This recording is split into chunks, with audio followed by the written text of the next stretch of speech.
Hola, ¿cómo están? Nuevamente en Pláticas de Amor de febrero, que ya brincamos al marzo, pero aquí seguimos porque hay muchísimas historias de amor que compartir más. Y tengo hoy una invitada muy especial, una mujer que admiro mucho, su labor que ella está haciendo, el humano que es. Ella es Raquel Schlosser, la conozco desde hace 3 años y ella es una mujer muy estudiosa. Ella todo el tiempo está estudiando y compartiendo, estudiando y compartiendo. Tiene licenciatura por UAM en psicología, también maestría en psicología clínica en UNAM, doctorado en psicoterapia. Ella es rectora y fundadora del Instituto de Estudios Transgeneracionales y también es creadora de la profesión de la terapeuta de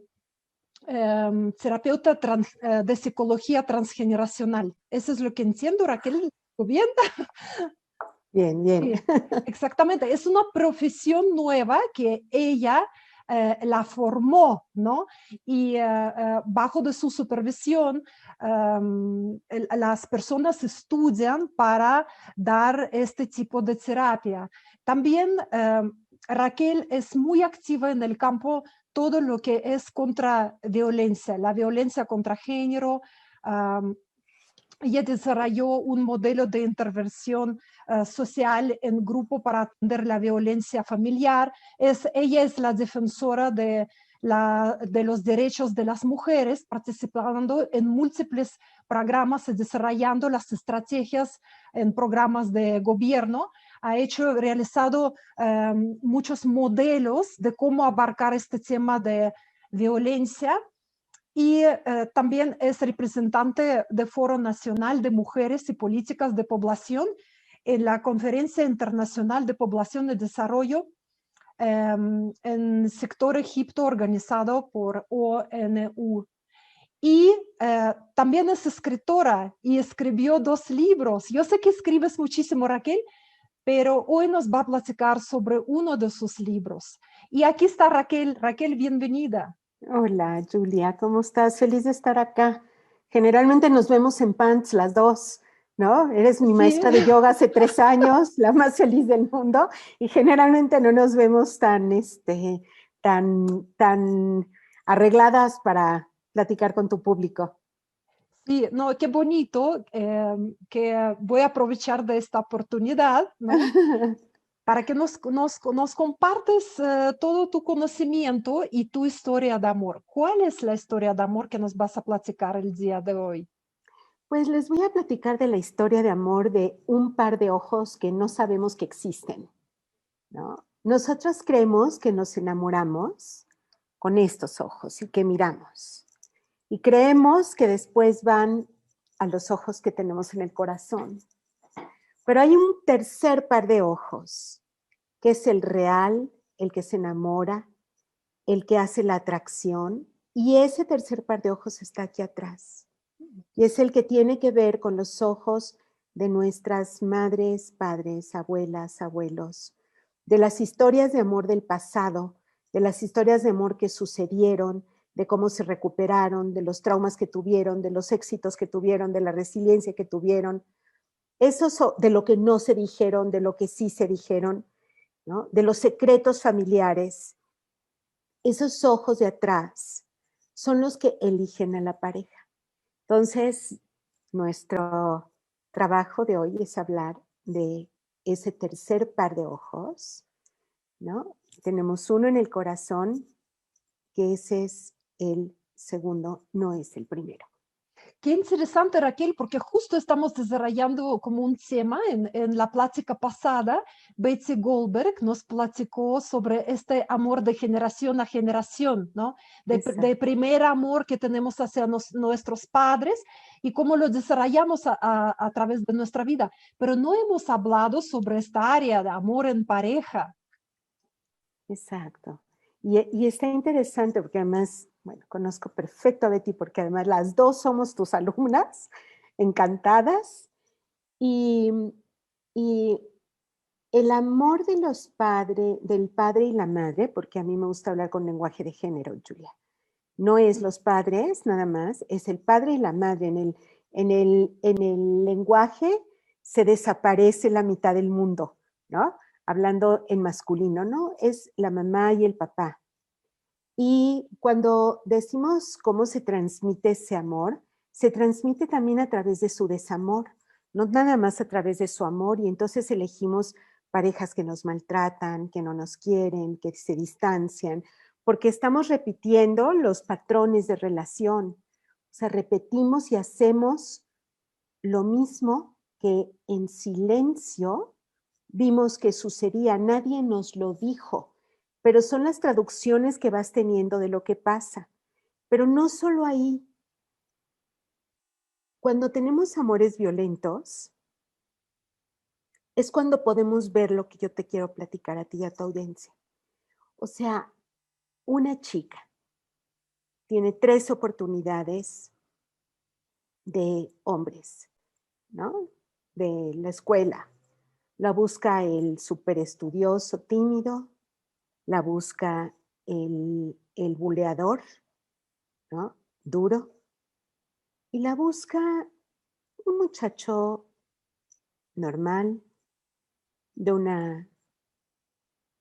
una situación regular. Y entonces te voy a dar los 2 extremos. Una, esta niña puede atraerse, y él también, ¿no? Hacia este muchacho callado, que no habla, que no se puede relacionar. Y adentro está en ella, lo voy a cambiar, lo voy a salvar, lo voy a proteger, lo voy a cuidarlo. Esos son ecos de atrás.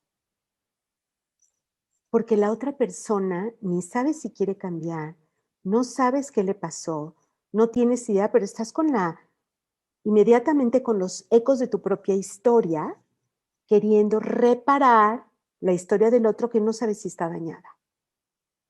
Te voy a dar el otro ejemplo.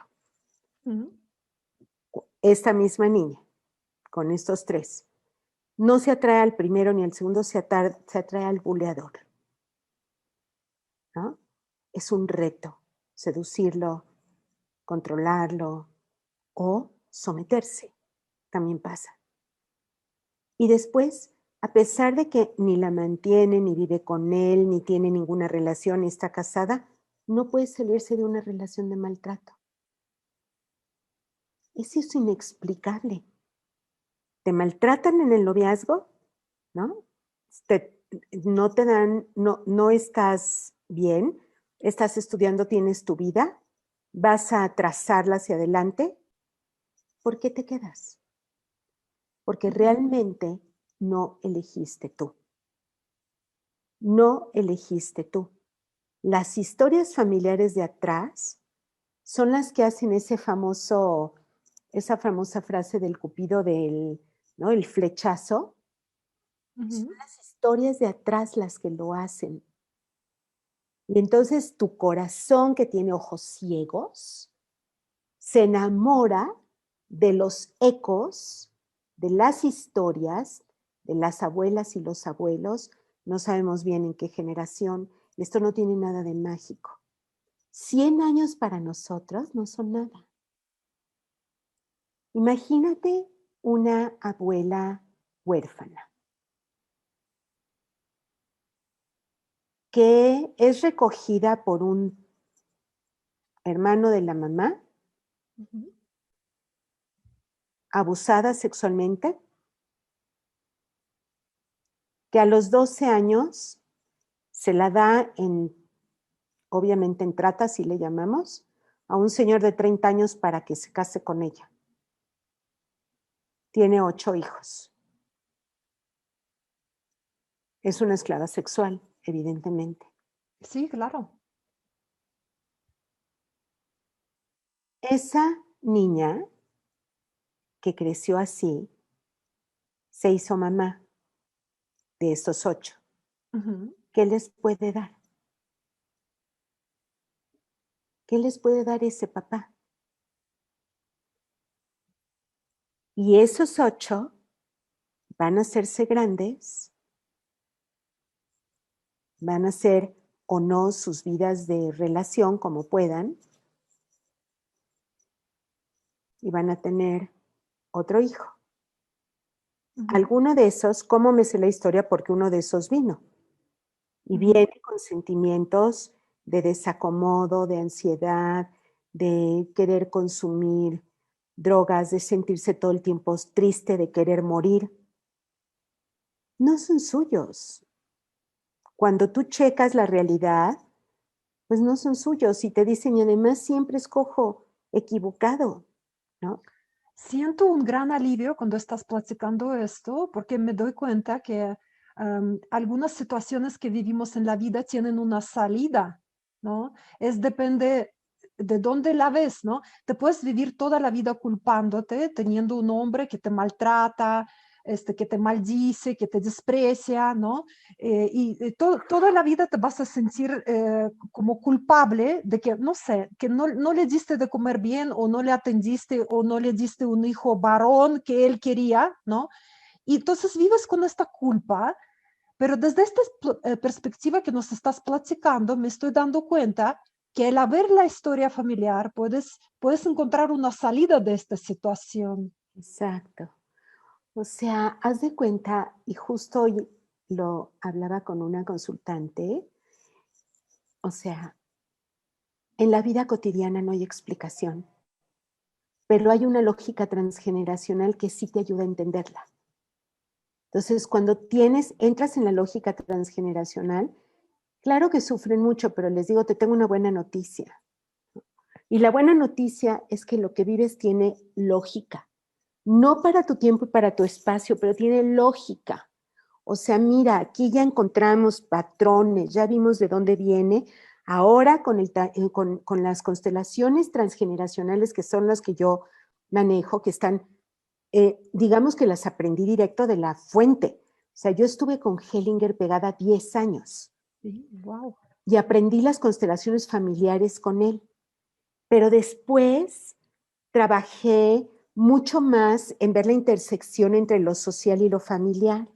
Y fue así que desarrollé las constelaciones transgeneracionales, que son un modelo diferente y son las que enseñamos en las maestrías.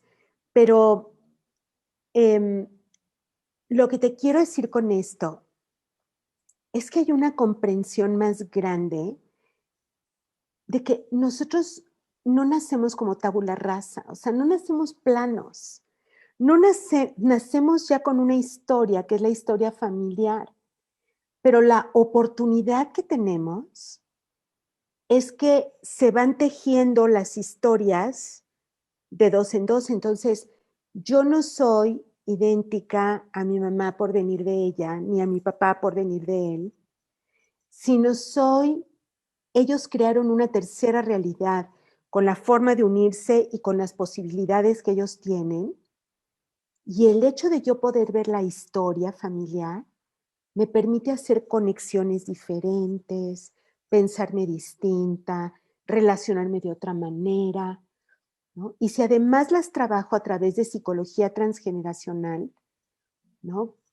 Dándole sentido y dándole una traducción a lo que siento, porque, porque lo que la gente hace cuando elige pareja es y se equivoca, ¿no? La historia tiene título y eso es lo que estamos actuando y actuando y se repite y se repite. Entonces tiene un título y es la historia de alguien más. Entonces yo lo que hago es ayudarles a ver con el tercer par de ojos por quién está mirando, con la historia de quién se ligó, de quiénes. Ujú. Entonces, lo que quieres decir también es que luego los amores que escogimos es como, o No sea, los los escogí. interpretamos, sí, los interpretamos como si fuera que es el amor de mi vida, ¿no? Porque lo veo con estos ojos, pero en realidad estos ojos lo que ven es una historia familiar, no necesariamente es un amor verdadero que encontré en mi vida, ¿no? Es No más, necesariamente me va a hacer feliz este amor. cuando dices es el amor de mi vida, estás infatuado, estás en el momento del enamoramiento y es el momento de la ceguera absoluta, ¿no? La relación empieza a ser relación cuando los dos se empiezan a equivocar y cuando tienes que negociar las verdades de cada uno. Y cuando la otra persona no está idealizada, cuando tú idealizas, pusiste toda tu historia, ¡pum!, inconsciente de la memoria familiar, que es en la que yo trabajo, la pusiste sobre la otra persona. ¿Cuándo empieza realmente a hacer relación? Cuando empiezas a negociar lo que de cada uno es, entonces se crea la tercera realidad.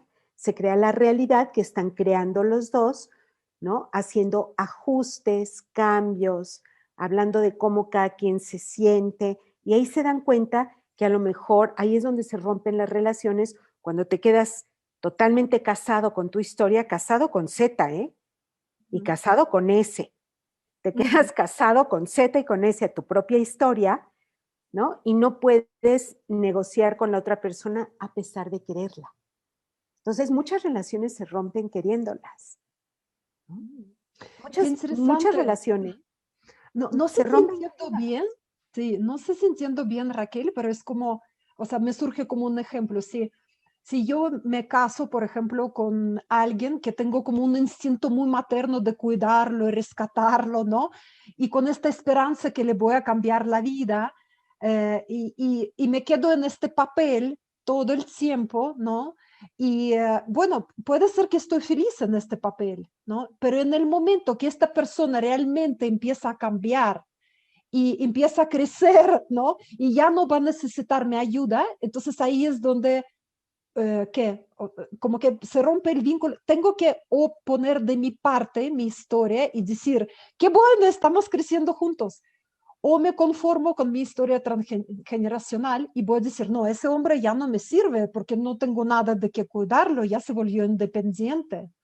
Pueden pasar todas las cosas, Ujú. pero un cambio no pasa sin crisis.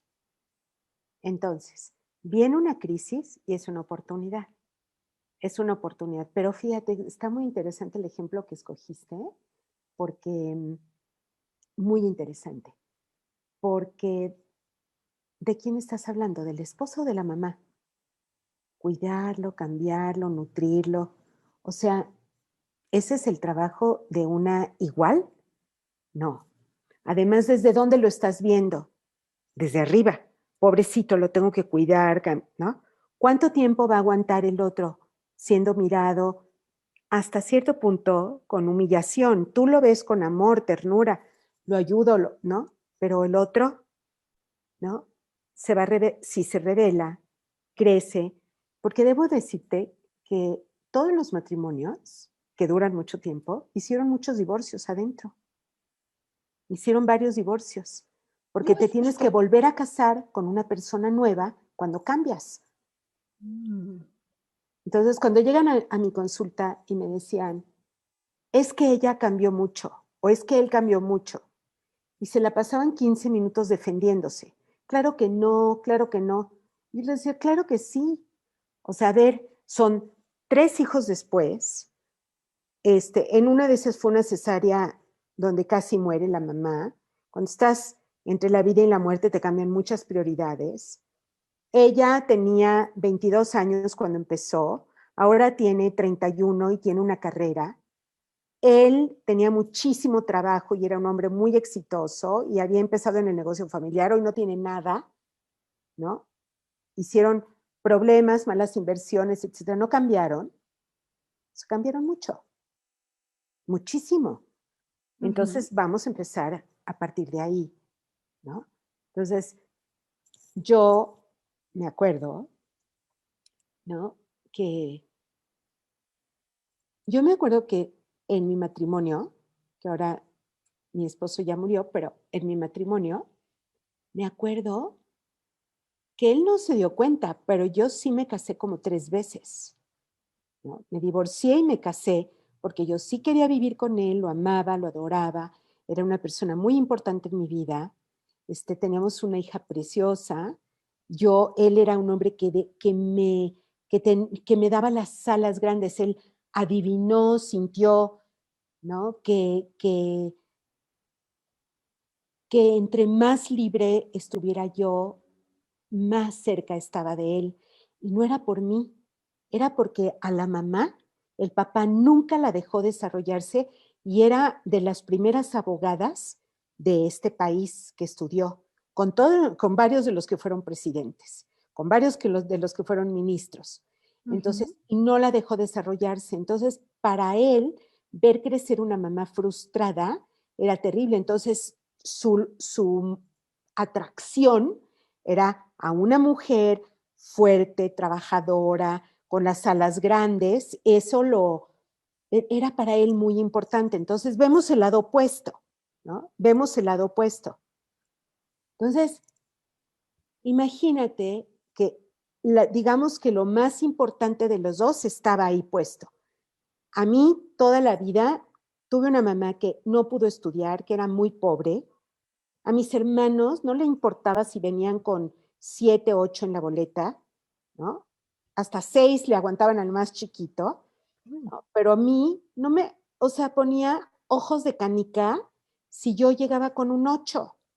O sea, no preguntaba por todos los 9 y 10, y el 8 era en educación física, ¿me entiendes? O sea, tampoco, ¿me entiendes? No eran matemáticas, ¿no? Una exigencia, y me decía, todas las noches me acostaba y me decía, de chica, cuando crezcas, ¿no? Yo no pude estudiar, te voy a dar, no tenemos dinero, no tenemos nada, tus estudios van a ser mi herencia y vas a trabajar de lo que estudies y vas a poderte mantener, y hasta hoy.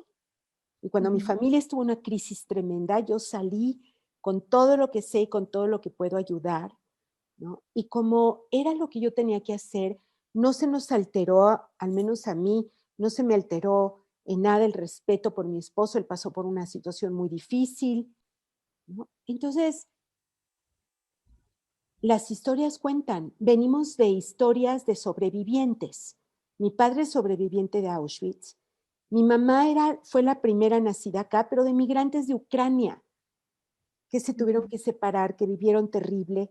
Entonces, en mi código familiar, no existe caerse, o sea, existe caerse, pero es temporal, o sea, te tienes que levantar, poner manzanilla, usar árnica y vuelves a empezar. Y vas para adelante. Y vuelves a empezar. Y claro, y eso lo pudiste entender a través de la historia de tu familia, porque si no, lo harías como automáticamente y te preguntarías, o sea, ¿qué estoy haciendo en la vida, no? ¿Por qué estoy haciendo esto? Claro, claro. O sea, nuestras historias somos nosotros. O sea, no existe el pasado. Soy mi historia, es en presente. Soy mi historia y soy, como dice Bergson, el tiempo vivido de las historias familiares y la mía. Entonces, si le cambiamos el nombre, porque historia parecería lejano y de atrás, pero es mi biografía, es la biografía de mis abuelidades, por llamarle de alguna manera, ¿no? Porque son muchas, no solo es lineal. O sea, yo no sé si también de la abuela de la que nunca supe, de Ucrania, que se quedó sola, ¿no? O sea, tampoco sé nada. Entonces, son las abuelidades las que eligen pareja. Son las abuelidades las que te abren al amor, las que te abren a buscar con quién compartir la vida o no, porque también puede haber miedos, hay violencia, ¿no? También. Claro, qué importante es saber entender esto, ¿no? Porque muchas de nosotras, de las mujeres, no, o no le atinamos a la pareja, ¿no? O encontramos con una pareja que no nos hace sentirnos felices, plenas. Y luego, como que regresamos al mismo lugar y regresamos a la misma situación. Y siempre la misma y la misma situación. Y se crea un círculo vicioso del cual no sabes cómo salir, ¿no? Yo sé que tú tienes un programa especial que se llama el Alfombra Roja, ¿no? Donde haces la carpa roja. la carpa roja, La sí, carpa yo roja, sí, obra, sí, sí. No, muy bien, ¿no? muy bien. Sí, Gracias. algo rojo, me acuerdo muy bien de esta imagen, La ¿no? carpa Algo roja. rojo, ¿no?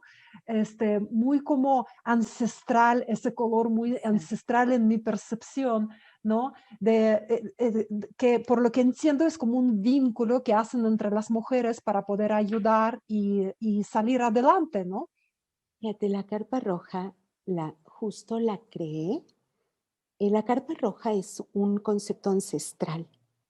La forma de mi carpa roja es mía, pero la carpa roja es un concepto ancestral donde se juntaban las mujeres a hablar de mujeres y a darse todos los secretos del amor, de la vida, de la pasión, ayudarse, hablar de la menstruación, de la luna, de los ciclos.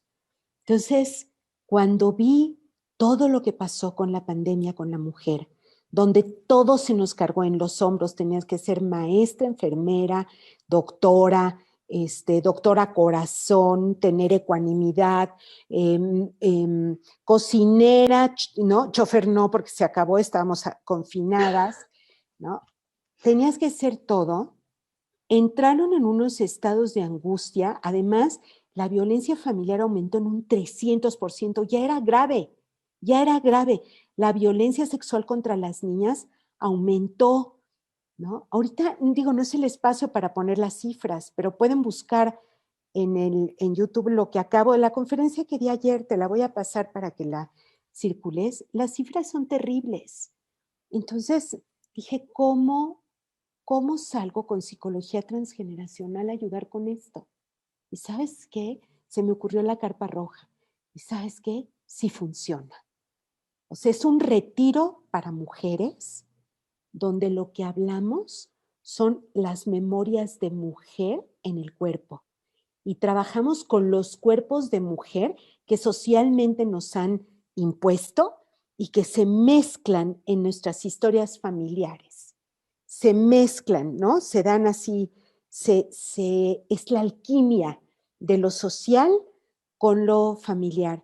Y entonces, por ejemplo, trabajo con los oídos, la cabeza, la boca, los senos, la vagina, las manos, los hombros, y trabajo con todos los ecos, y somos 20 mujeres en cada carpa, 25 podemos ser en cada carpa, trabajamos hora y media, ¿no?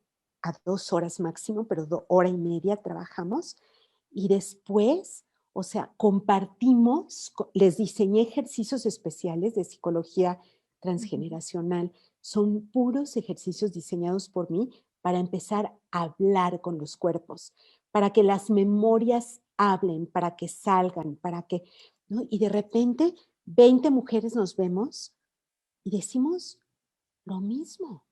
Nadie se conoce y de repente todo el diálogo con nuestros cuerpos dice lo mismo que nos impusieron. Entonces no podemos relacionarnos con la sexualidad libremente. No podemos relacionarnos con el amor, ¿no? Y yo lo que busco son más grados de libertad para fortalecerlas, para empoderarlas desde el amor profundo a sí mismas y además haciendo consciente los mensajes inconscientes que se metieron en el cuerpo y que son cinturones de castidad para la boca, para el deseo, para los oídos, ¿no? Para la voluntad. La voluntad queda secuestrada como mujer. Entonces, qué bello lo que estás platicando, porque me hace pensar en esta vinculación que necesitamos mujeres con mujeres. Somos muy cooperativas, ¿no? Nos gusta, o sea, vincularnos estando en circuito. Qué mejor, incluso el chisme nos ayuda, ¿no? Que luego, o sea, te sientes mal, te vas con una amiga, le platicas el chisme, ya te sientes mejor. Ahora imagínate hacer juntas un trabajo tan profundo, abrirte hacia otras mujeres, escucharlas, para que ellas te ven, escuchan a ti, desde lo que habla tu cuerpo, ¿no? Desde que habla, pues, esta parte de juzgar, ¿no? O el chisme de ver qué es lo que están haciendo los demás, ¿no? Yo siento que es algo que necesitamos mujeres, ¿no? sí, Buscar este tipo de vinculaciones, este tipo de comunidades para sanarnos.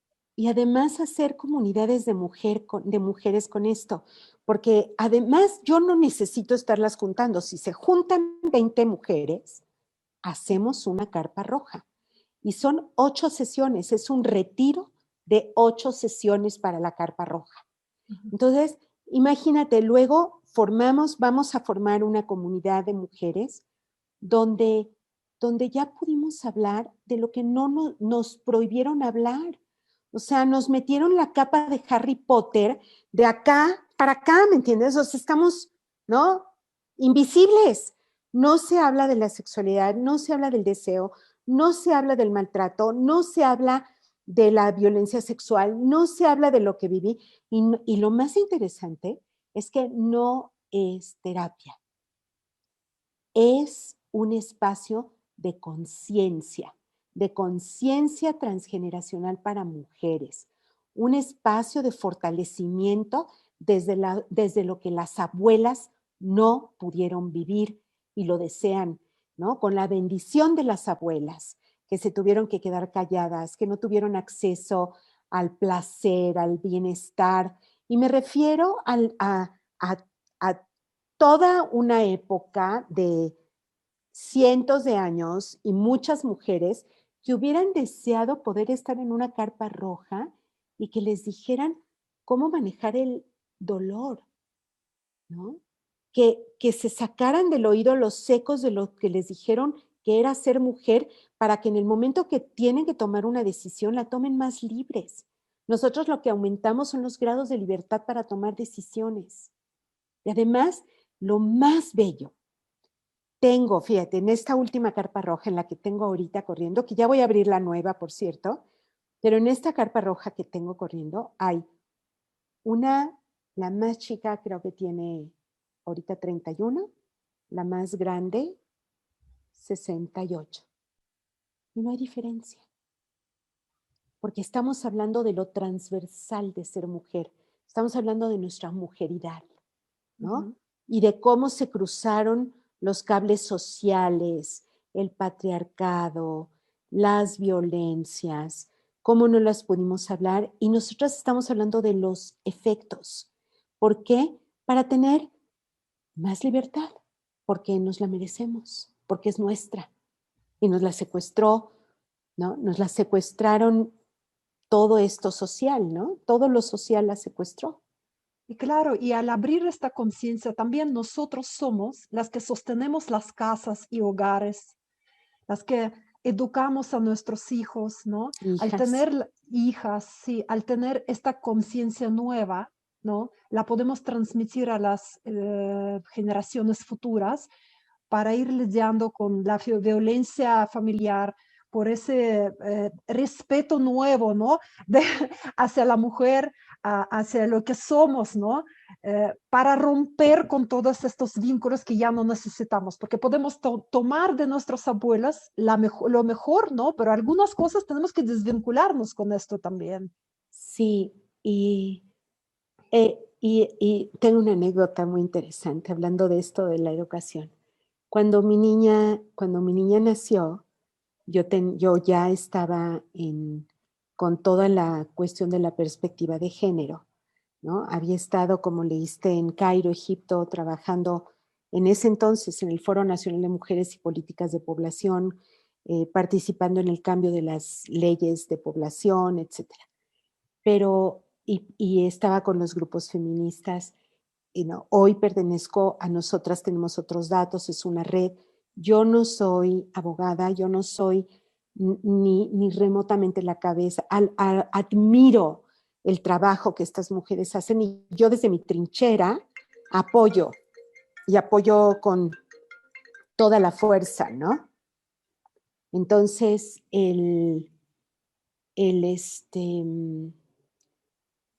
trabajo más importante lo haces con la otra generación. Te digo que yo venía como muy entrenadita y entonces a mi niña cuando le leía desde los días, de meses, o sea, la ponía acá y le leía los cuentos. Entonces decía el rey, yo decía el rey y la reina. Decía el príncipe y la princesa, incluía en el lenguaje, ¿no? Y entonces, como a los 2 años y medio, ella ya leía, podía juntar las letras a los 2 años antes. Y un día oigo que me llama, ¿no? A su cuarto, estaba bien chiquitita. Mamá, mamá. Y le digo, ¿qué pasó? Me dijo, ¿a dónde se fueron las reinas? O sea, como no aparecía escrito, pues le expliqué, ¿no? Le expliqué lo que pasaba en el lenguaje, que yo las incluí porque ya. Entró al maternal y le decía yo, ¿cómo te fue en tu día? Entonces me decía, los niños, bla, bla, bla, bla, bla, ¿no? Y le decía yo, los niños y las niñas, ¿no?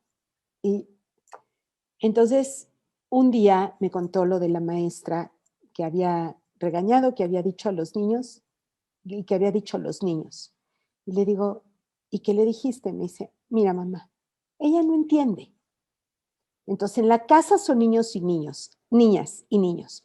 Y cuando hable en la escuela le voy a decir niños porque ella no entiende. Ok. Y luego una vez veníamos en el periférico, tenía como 3 años, 3 y medio, 4 años, y ya leía muy bien. Y pasamos por donde sea, ¿cómo se llama este lugar?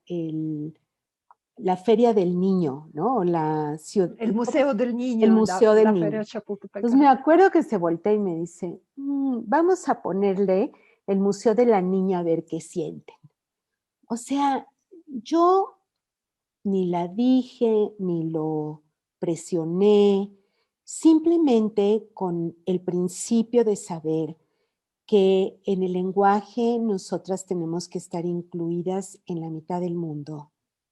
Transforma la forma de mirarte, de hablar, de relacionarte, ¿no? Sin ser una cátedra o sin ser una teoría, o sea, actuar en tu vida de acuerdo a lo que sientes y lo que piensas, educas con el ejemplo, ¿no? No de otra manera. O sea, educas con el ejemplo. Y nunca vas a evitar que las historias hablen, nunca se va a evitar que los conflictos sucedan, pero no van a durar 6 años o 3 años. Van a durar 3 semanas, un mes, hasta que te das cuenta y dices, oye, no, esto es un eco del pasado, que tenemos que trabajar, que ver, que revisar, ¿no? O si pasan 3 veces las cosas y te dices que no lo puedo evitar, bueno, entonces vamos a ver, vamos a revisar de qué estamos hablando, ¿no? Claro, y no estamos solas. No estamos Además, solas, es muy importante entender esto. Podemos pedir ayuda, podemos dar ayuda, podemos juntarnos con otras mujeres porque juntas nos hacemos toda la diferencia cuando nos escuchamos, sin juzgar, sin chisme, ¿no? Y nos apoyamos entre nosotras. Raquel, muchísimas gracias por acompañarnos el día de hoy. ¿Dónde te podemos encontrar? mira, tenemos en Facebook, el Facebook del instituto Ujú. es Psicología Transgeneracional. Lo voy a poner aquí abajo del video. Y luego, la página web va a estar en unas 3 o 4 semanas, porque la tenemos toda en remodelación, porque estamos Sí. emigrando todo el instituto a online. De hecho, todas nuestras clases, diplomados, maestrías, cursos, seminarios, todo es virtual. Así es que no tenemos problemas de contagio más que de amor, ¿no? El contagiar el amor y la pasión por el trabajo que hacemos. Y entonces, en unas 2 o 3 semanas, igual la página web se llama igual, psicologiatransgeneracional.com. Y ahora tenemos un WhatsApp 55 45 22 11 80, Ujú. donde pueden inscribirse a todo lo que tenemos, a todos los cursos. Y les vamos a estar informando por la página del instituto de Facebook, cuándo vamos a hacer una constelación de sanación para poder hacer sanación social con todo el dolor que hay. Vamos a abrir la nueva carpa roja, y si hay 20 mujeres en cualquier lado, la pueden abrir ya con nosotros, nada más nos avisan y abrimos la carpa roja para ustedes. Y la maestría, hay una ya abierta ahorita que se pueden inscribir, maestría en psicología transgeneracional, familiar y de pareja. Hay otra que se llama maestría de psicología transgeneracional de la salud y psicogenealogía. Y si no tienes licenciatura, puedes acceder a estos conocimientos como máster en el caso de personas que hayan tenido mucha experiencia de muchos cursos, muy vital, haciendo mucho trabajo. Tenemos también un diplomado en constelaciones familiares, transgeneracionales y psicogenealogía que dura 1 año, y lo tenemos también como especialidad, si tienes licenciatura. Entonces, y además es multidisciplinaria, o sea, no necesitas ser psicóloga para entrar. Si tú tienes una licenciatura en el área de humanidades o quieres cambiar tu vida profesional, que nos pasa a muchas personas, nos hacen elegir a los 18 años tu vida profesional, ¿no? Entrando a una carrera, tienes 50 y ahora ya no te aceptan en ninguna parte. Y ahora, teniéndolo virtual, no tenemos limitaciones para ninguna parte del mundo y muy pronto estaremos emigrando a e-learning. Entonces, ni siquiera vas a necesitar el horario. Vamos a tener nuestros módulos en e-learning, vas a poder verlos y luego vamos a tener algunas partes presenciales. Así es que nos estamos modernizando con el tiempo, ¿no? En nuestro programa se llama IET Sin Fronteras. Instituto de Estudios Transgeneracionales Sin Fronteras. Excelente, Raquel. Y aquí abajo voy a poner también el libro sobre el amor que nos estás recomendando, que es el libro que escribió Raquel, Pareja, Sombra, Sombra, Espejo. Espejo, sí. Ese libro sobre estos ojitos, ¿no? Que Exacto. hablaste al inicio. Sí. Muchísimas gracias, Raquel. Gracias.